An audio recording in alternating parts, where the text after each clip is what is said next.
Salut, c'est Seb. On fait une petite vidéo aujourd'hui pour vous parler de la filiale de CGG, donc World of Grading. C'est notre boutique qui commercialise les cartes gradées. Donc on fait des grosses séries d'enchères les 3 prochains dimanches d'août, le 17, le 24 et le 31, et on en fera encore sans doute en septembre plus tard. Donc là, on positionne plus de 300 items à chaque série. Les prochaines, donc le dimanche prochain, le 17, ça commence à 18 h de mémoire et ça finit quasiment à minuit. On fait des pauses entre 20 h et 20 h 30 et on positionne pas mal de cartes gradées. Donc les prix de départ c'est 1 euro, donc c'est à vous de réussir à récupérer les cartes qui vous intéressent, tirer votre épingle du jeu. Il y a de quoi sniper, il y aura sûrement des cartes qui partiront pas très cher, et il y aura sûrement des très très belles cartes, je vous montrerai tout à l'heure. Donc juste vite fait sur les règles par rapport aux enchères. Donc, on regroupe les commandes à la fin des enchères, c'est pas la peine de nous envoyer des messages tout le temps, on le fait automatiquement. Les frais de port c'est 3,50 plus 1 euro par carte. Et si jamais vous gagnez beaucoup de cartes, on réduit encore parce qu'on peut envoyer en colis à ce moment-là. Après, il peut y avoir aussi des petites contraintes d'assurance, donc c'est pas réduit à zéro non plus, mais on essaie de faire le mieux possible. Si vous commandez des cartes à la fois en prix fixe et en enchère, on vous fera un remboursement par rapport aux frais de port au moment des envois, donc les lundis, mercredis ou vendredis. Les enchères se finissant assez tard, si jamais vous pouvez payer soit le dimanche soir, soit le lundi matin, on peut faire l'envoi le lundi. Sinon, ce sera décalé au mercredi. Voilà, donc ça c'est un peu le point technique, on va dire, sur les enchères et tout, parce qu'on nous pose beaucoup de questions, on est beaucoup sollicité par rapport à ça. Sinon, au niveau des évaluations, vous êtes nombreux à nous mettre des grosses évaluations positives avec des photos, on envoie des stickers, on envoie des goodies, on a fait du stock en goodies pour justement pouvoir donner un peu des trucs pendant les enchères, donc il y a des trucs assez marrants. On n'en parle pas comme ça fait juste des meilleures surprises. En tout cas, merci beaucoup pour les évals que vous nous laissez. Et si vous ne nous en laissez pas encore, n'hésitez pas à le faire parce que ça permet de remonter notre ratio. Là, on est passé à 99,3, on aimerait bien remonter à 99,5 au moins pour faire 1 sur 200. Donc c'est des stats, mais bon, c'est ce qui permet quand même de montrer la crédibilité de la boutique et ça fait plaisir de voir que ça remonte.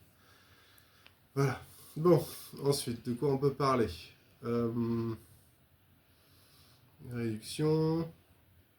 Alors sinon, donc pour les cartes qu'on met en enchère, on fait pour l'instant du français et du japonais. On mixe, si on a beaucoup de français qui arrivent, on mettra beaucoup de français, sinon on met du jap. L'idée c'est aussi de tester d'autres langues. On a fait un petit test parce qu'on avait des cartes en anglais à un moment. Ça a relativement bien marché, modulo, plein de trucs. On va aussi faire un test avec des cartes chinoises, parce que là il y a quand même beaucoup de cartes chinoises qui sont sur le marché. Et les prix sont quand même vachement plus bas, même que par rapport aux japonais. Donc ça permet d'accéder, et nous comme on fait prix départ 1 euro, bah, on prend quand même des risques par rapport au prix des cartes. Mais ça permet d'accéder à des cartes qui sont hors de portée, hors de portefeuille, à plein de niveaux sur le jeu. Enfin, sur le fait de faire du chinois simplifié. Voilà. Sinon, on va faire un petit point sur le grading, tout simplement. Donc, évidemment, on accepte les cartes pour la gradation. Il y a déjà quelques commandes qui sont en train d'être traitées en ce moment. Un gros écran, ça va être sympa. Sinon, donc, notre société de gradation, je refais le point un peu, on prend en compte le centrage comme un critère identique à d'autres. Ça veut dire qu'il va pondérer positivement ou négativement les cartes. Ce qui veut dire que si on a des cartes qui sont un petit peu moins bien centrées, c'est quelque chose qui va faire baisser les notes. Et pour les cartes qui sont plutôt abîmées, ça va faire monter les notes. Je parle de ça parce qu'on me pose la question de temps en temps, qu'est-ce que c'est un quad? Donc un quad c'est un 10+. Donc la note 10+, c'est une carte qui a au moins 2 10 et 2 10+. Et le quad c'est une carte qui a que des 10+. Donc sur tous les critères, à la fois en centrage, en corner, en edge et en surface. Donc c'est des cartes qui sont normalement quasiment indistinctibles, enfin, non distinguables d'un autre quad. Donc ça veut dire que si on prend deux quads, c'est des cartes qui sont permutables quasiment. Donc c'est quand même des bijoux. J'en profite pour donner un petit peu des stats. Là sur la première série de 336 cartes, il y a 15 quads. Donc c'est très peu, on est en dessous de 5%. Et sur la deuxième série, c'est un peu moins bon, on n'a que 12 quads sur 360 cartes cette fois.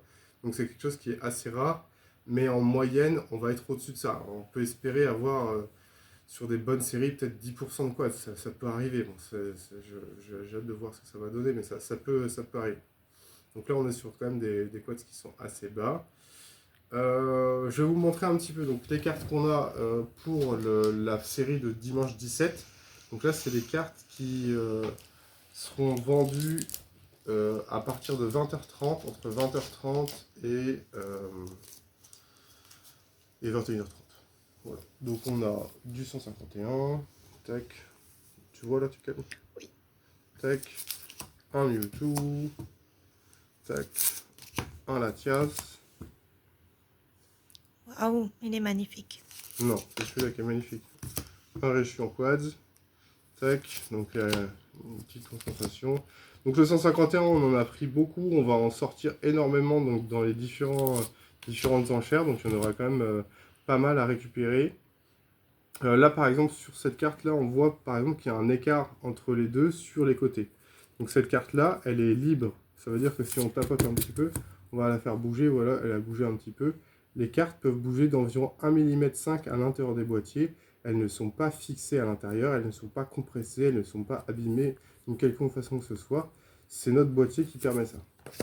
Ensuite un Mashopper. Il est marrant celui-là. Celui-là est marrant et on en a en français, on en a un en français je crois dans une des séries qui arrive. Ensuite, alors en Démolos, tac. Et là on va commencer à aller sur le lourd, le Mewtwo en quads, Waouh. tac, le Carabaf, tac, un autre Pikachu, et oui on en a plein, tac. Alors ici on a un Octalis Stampede.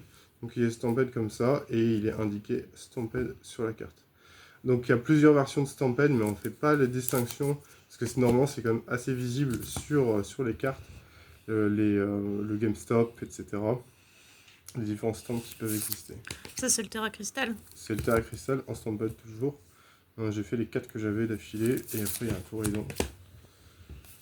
Tac, voilà. Hop. On va essayer de ne pas perdre l'ordre. Hop, un petit Pyrobut. Le Mimikyu. Donc Mimikyu, bah, c'est vachement demandé. Donc on en a fait pas mal. On a fait pas mal de Mimikyu. Brésion. En français, ça vaut une fortune. Donc on en a quelques-uns. On a mis des cartes comme ça. Tac. Lilia. Et un des top niveaux. De Zeraora VMAX en quads. Ouais, donc la carte est vraiment sympa avec le dessus qui est dessus.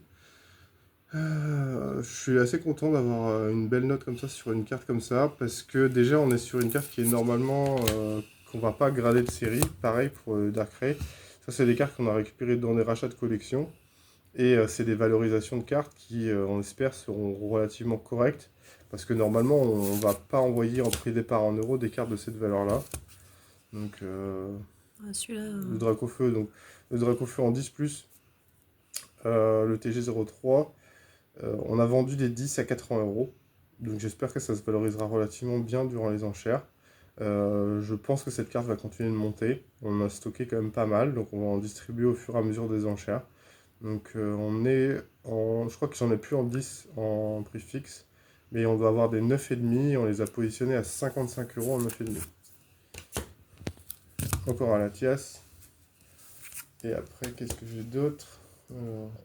Tac, tac. Bon, j'ai quasiment tout. J'ai juste un Mewtwo en quad ici, qui est un peu plus loin dans les enchères. Voilà. Donc ça, merde, je suis en train de perdre le numéro. Alors, 315. Voilà. Bon, ça demande quand même pas mal d'organisation et c'est beaucoup de boulot de faire du volume comme ça. On espère que ça va marcher correctement.